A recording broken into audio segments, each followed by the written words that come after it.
नमस्कार मंडळी. आगामी विधानसभा निवडणुकांच्या दृष्टिकोनातून आपण #माझा मतदारसंघ या सेगमेंटमधून संपूर्ण महाराष्ट्रातील प्रत्येक विधानसभा मतदारसंघाचा आढावा घेणार आहोत. परंतु गेल्या 5 वर्षात घडलेल्या राजकीय घटनांमुळे महाराष्ट्रातील मतदारांच्यात संभ्रम आहे. नक्की कोणता नेता कोणासोबत आणि कुठं आहे याच्यावरती अजून सुद्धा शंका उपस्थित होतात. या मागच्या 5 वर्षात महाराष्ट्राने अनेक राजकीय भूकंप पाहिले. युती तुटली, महाविकास आघाडी निर्माण झाली, 2 पक्ष फुटले, सरकार बदलली, एकमेकांचे नेते बदलले आणि आता महाराष्ट्रात पुढची विधानसभा निवडणूक येऊन ठेपले. आता या निवडणुकीत जनतेचा कौल कुणाच्या बाजूने जातो हे पाहिल्यावरती नेमकी स्पष्टता येऊ शकेल. पण या 5 वर्षात म्हणजेच 2019च्या विधानसभा निवडणुकांपासून आत्तापर्यंत नेमक्या काय काय घडामोडी महाराष्ट्रात घडल्या तेच आता आपण आजच्या व्हिडिओच्या माध्यमातून थोडक्यात बघणार आहोत. नमस्कार मंडळी, मी आशुतोष आणि तुम्ही पाहताय .com अर्थात कॅरी ऑन मराठी. तर मंडळी, 2019च्या विधानसभा निवडणुकीवेळी राज्यात भाजपा शिवसेनेचं सरकार होतं. देवेंद्र फडणवीस मुख्यमंत्री होते. पारंपरिक असणारी शिवसेना भाजपाची युती विरुद्ध काँग्रेस राष्ट्रवादी काँग्रेसची आघाडी अशी लढत महाराष्ट्रामध्ये 2019च्या विधानसभा निवडणुकात झाली. 24 ऑक्टोबर 2019 मतमोजणी होऊन शिवसेना भाजप युती 162 जागा घेऊन बहुमतात होती. सगळीकडे जल्लोष सुरू झाला. पण उद्धव ठाकरे यांनी मुख्यमंत्री पदाचा दावा करत संयुक्त पत्रकार परिषदेत येणं टाळलं. अमित शहांनी दिलेल्या शब्दाला जागून शिवसेनेचा मुख्यमंत्री व्हावा ही त्यांची मागणी होती. तर दुसरीकडे मात्र भारतीय जनता पार्टीला शिवसेनेची ही मागणी मान्य नव्हती. साहजिकच शिवसेना भाजप युती तुटणार हे जवळपास निश्चित झालं. दुसरीकडे मात्र जनतेनं आम्हाला विरोधात बसण्याचा कौल दिलाय, आम्ही विरोधातच बसणार असं म्हणणारे शरद पवार काँग्रेस, शिवसेना आणि राष्ट्रवादी तिन्ही पक्षांना एकत्रित करून सरकार स्थापन करण्याच्या शक्यतांचा विचार करत होते. त्यानंतर एकत्र निवडणूक लढवलेले भारतीय जनता पार्टी आणि शिवसेना मात्र चर्चेसाठी समोरासमोर कधीच आले नाहीत.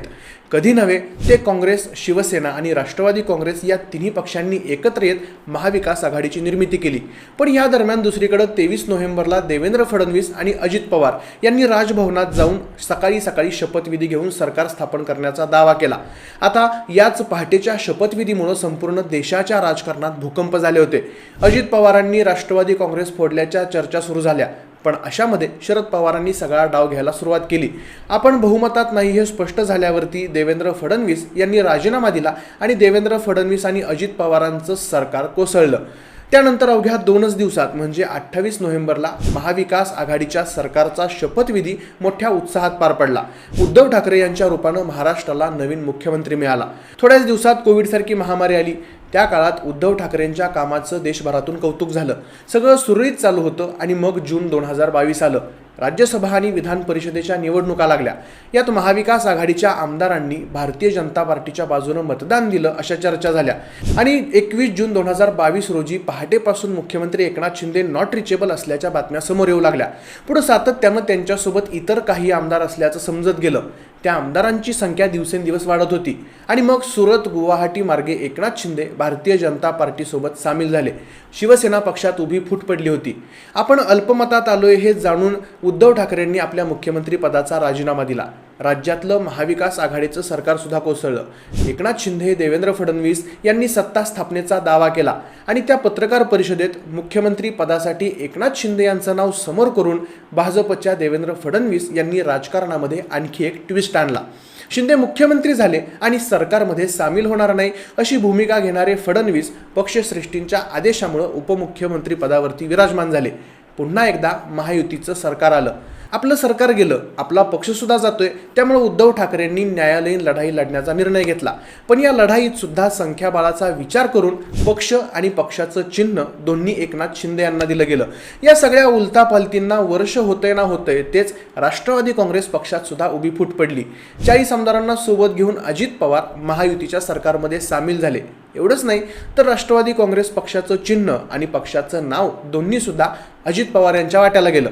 2019च्या निवडणुकीत महाराष्ट्रात प्रमुख असणाऱ्या 4 पक्षांचे आता 6 पक्ष झाले होते. भारतीय जनता पार्टी, काँग्रेस आणि त्यासोबत 2 शिवसेना आणि 2 राष्ट्रवादी काँग्रेस. या सगळ्या पार्श्वभूमीवरती महाराष्ट्रातल्या लोकसभा निवडणुका पार पडल्या. या निवडणुकात मात्र धक्कादायक निकाल समोर आले. उद्धव ठाकरे आणि शरद पवार यांच्या पक्षांनी या निवडणुकीत चांगला स्ट्राईक रेट दाखवला आणि जनाधार आपल्या बाजूने असल्याचं स्पष्ट केलं. तर दुसरीकडे मात्र एकनाथ शिंदे आणि अजित पवार यांच्यावरती मोठी नामुष्की आली. या लोकसभा निवडणुकीत अनेक दिग्गज नेते पराभूत झाले. त्यामुळे आगामी विधानसभा निवडणूक सुद्धा सर्व पक्षांच्या दृष्टिकोनातून अतिशय प्रतिष्ठेची आणि अतिशय महत्त्वाची बनली आहे. आता या निवडणुकीत मतदार कोणाला कौल देतात यावर ज्या त्या राजकीय पक्षांचं पुढचं अस्तित्व सिद्ध होईल. पण एकंदरीतच महाराष्ट्राच्या राजकारणात गेल्या 5 वर्षात 3 चाकाचं सरकार, 50 खोके एकदम ओके, गद्दार, निष्ठावंत असे अनेक शब्द गाजले. या 5 वर्षात महाराष्ट्रानं कदाचित न भूतो न भविष्यती अशी परिस्थिती अनुभवली आहे. पण याच 5 वर्षातील राजकीय गदारोळामुळं महाराष्ट्रातील राजकारण खालच्या पातळीला गेल्याच्या सुद्धा चर्चा झाल्या. दोन्ही बाजू यासाठी एकमेकांवरती आरोप करतात. असा होता महाराष्ट्राच्या राजकारणातील 2019 पासून आत्तापर्यंतचा झालेला राजकीय उलथापालथींचा प्रवास. असो, आता आगामी विधानसभा निवडणुकीत काय घडतं यावर सर्वांचं लक्ष लागून राहणार आहे.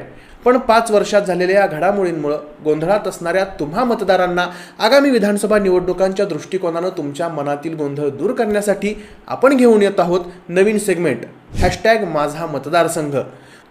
तुमच्या मतदारसंघातील उमेदवार, तुमच्या मतदारसंघातील राजकीय परिस्थिती आणि तुमच्या विधानसभा मतदारसंघात येत्या विधानसभा निवडणुकीत काय होऊ शकतं याचा स्पष्ट आणि निष्पक्ष आढावा पाहण्यासाठी #माझा मतदारसंघ हा सेगमेंट पाहायला विसरू नका.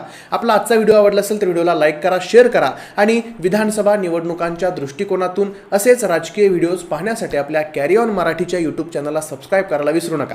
धन्यवाद.